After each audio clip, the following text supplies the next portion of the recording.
এত মজার মজার ভর্তা শুধু দেশের বাড়িতে আসলেই খাওয়া হয়। আর আমি ভাবিকে বলে রাখছিলাম যে ভাবি আমি বাড়িতে আসলে আমাকে এত মজার মজার ভর্তা বানিয়ে খাওয়াবেন।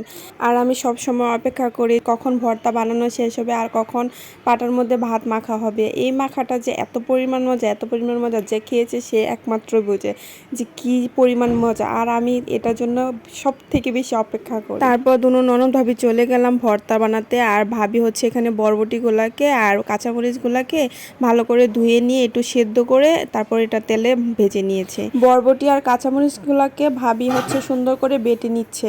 আর এখানে বাটা হয়ে গেলে দিয়ে দিবে ধনেপাতা। এই ধনেপাতাটাকে আমরা বিলাতি ধনেপাতা বলি। আপনারা কি বলেন একটু কমেন্ট করে জানাবেন। আর এটাকেও ভাবি বেটে নিচ্ছে সুন্দর করে। আসলে এই ভর্তার সব থেকে মজার পাটটা হচ্ছে বিলাতি ধনেপাতা। এই বিলাতি ধনেপাতা যদি না দেওয়া হয় তাহলে ভর্তার স্বাদ একদমই আসে না। আর তাছাড়াও শিলপাটার ভর্তা কিন্তু খেতে অন্যরকম একটা মজা হয়। আর শিলপাটা ভর্তা হচ্ছে পৃথিবীর শ্রেষ্ঠ ভর্তা। আর বাড়িতে আসলে কেন জানি না আমার ভর্তা খেতে এত বেশি ভালো লাগে। আর ভর্তার সামনে থাকলে মাছ মাংস আমার একদমই ভালো লাগে না।